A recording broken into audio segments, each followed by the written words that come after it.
Olá, professor! Tudo bem? Hoje vamos falar sobre roteiro, dramaturgia e escrita criativa. E vamos também conhecer os principais autores do teatro infanto-juvenil.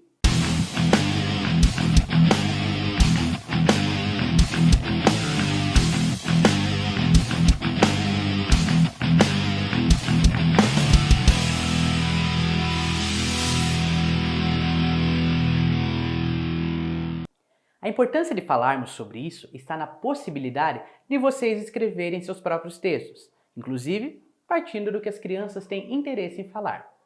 Conhecer quem escreve esse tipo de dramaturgia pode auxiliá-los nas escolhas dos textos e temáticas futuramente. Primeiramente, vamos entender o termo dramaturgia, pois vamos usá-lo bastante em nossas conversas. A dramaturgia é a composição de um texto para ser encenado em um palco. As obras podem ser escritas especificadamente para serem representadas ou podem ser adaptadas por um dramaturgo. Por exemplo, Pluft, o Fantasminha, de Maria Clara Machado, foi escrito para ser teatro. Já O Mistério de Feiurinha, de Pedro Bandeira, era um livro de literatura que só depois foi adaptado para uma dramaturgia. A principal característica de uma dramaturgia, ou texto dramático, é a composição de histórias faladas para o palco, que vão ser dadas por diferentes personagens em diferentes ações. A arte da dramaturgia não está apenas relacionada ao texto teatral, mas está presente em toda a obra escrita, com o propósito de contar alguma história. Roteiros cinematográficos, romances, contos e novelas. A organização do texto teatral é feita a partir da escrita de diálogos e das indicações da cena. Os acontecimentos são divididos em cenas e falas dos personagens. Para indicar a mudança de cenário, abre-se uma outra cena e assim vai se formando o texto dramático. O texto teatral é composto de vários elementos diferentes. Normalmente, encontramos a escrita dividida por nomes dos personagens, as suas falas e as rubricas, que são as anotações feitas pelo autor. Elas vão determinar as ações, as intenções, movimentações de cena. Elas também servem para mostrar os detalhes do cenário, iluminação e sonoplastia.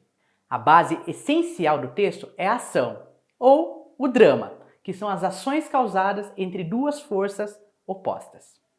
Herói e vilão, bem ou mal, homens e deuses, princesas e bruxas, ricos e pobres, força e inteligência e tantas outras oposições. Quando essas duas forças opostas se encontram, temos o conflito. Toda história começa de um conflito, que vai se resolver no decorrer da história para o bem ou para o mal. Esse conflito gera um problema e exige uma solução. Temos o conflito natural entre, por exemplo, a rainha e a Branca de Neve. Depois, a rainha descobre que Branca de Neve é mais bonita. É o problema. E qual vai ser a solução? Vamos dar um jeito na Branca de Neve. Toda ação vai girar em volta de um conflito. Essa ação vai se chamar de ação dramática. E essas ações podem resolver ou criar um problema. Tudo depende do que lado está esse personagem. Note que na história da Branca de Neve, ela é a protagonista, mas quem que cria a ação é a rainha.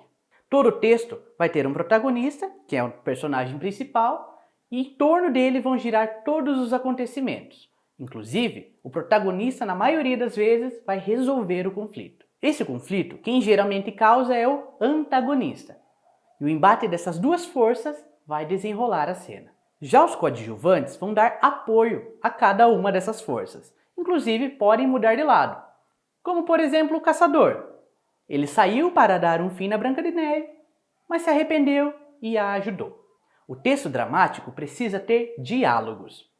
Um personagem pode falar com o outro, pode falar diretamente com o espectador e pode falar consigo mesmo. As possibilidades de diálogos são as réplicas, que são as falas puras, o discurso puro do personagem. O equívoco, que é o diálogo confuso, que resulta em engano ou mal entendido entre os personagens. O solilóquio, quando o ator fala para si mesmo, simulando não ser ouvido pelos demais personagens. É como se o pensamento estivesse acontecendo em voz alta e é apenas ouvido pelo público. Temos também o monólogo, que é o ator sozinho no palco, partilhando seus pensamentos e sentimentos para o público. Suas ações são geralmente narradas. O texto teatral é organizado por cenas. Elas são cada uma das unidades de ação de uma peça. A divisão de cena se faz pela entrada e saída dos personagens. É chamada de cena francesa. Ela vai consistir basicamente de início, meio e fim. A cena também pode ser um ato da peça teatral, um momento específico ou um conjunto de ações em torno de um tema. Um texto teatral pode ter também narração. Ela vai fazer parte do diálogo. É um instrumento externo que serve para dar ao público informações para a compreensão da cena e dos personagens. Esse narrador pode ser onisciente, ele que sabe de todas as coisas. Relata detalhes não revelados, como fatos e pensamentos dos personagens. Geralmente ele não faz parte da história.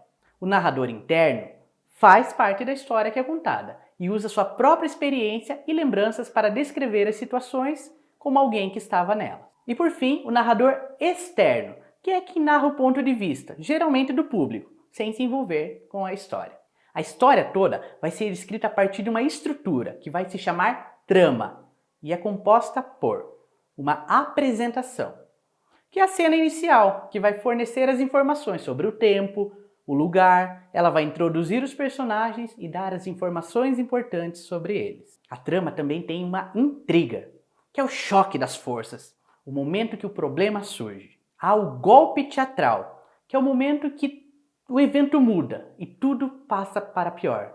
É o momento que o protagonista tem que fazer um sacrifício. Temos aí o clímax, que é o ponto de maior tensão na narrativa.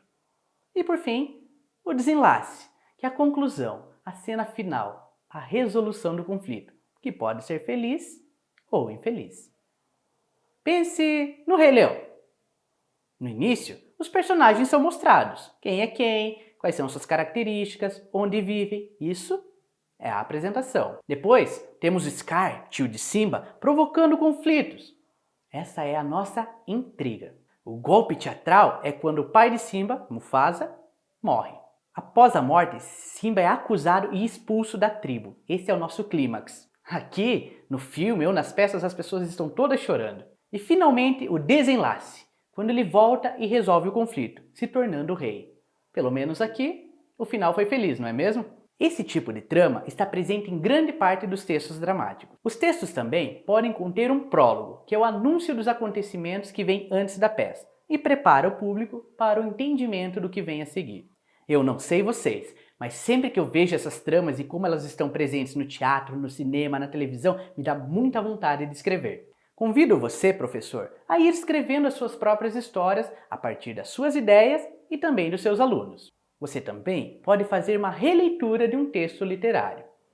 Comece pensando sobre o que gostaria de falar, quem são os personagens, onde a ação ocorre, como e quando ela ocorre. A partir daí, siga a estrutura da trama, vá colocando diálogos e recheando o seu texto. Seria demais, não é mesmo, se você pudesse montar com seus próprios alunos os textos deles?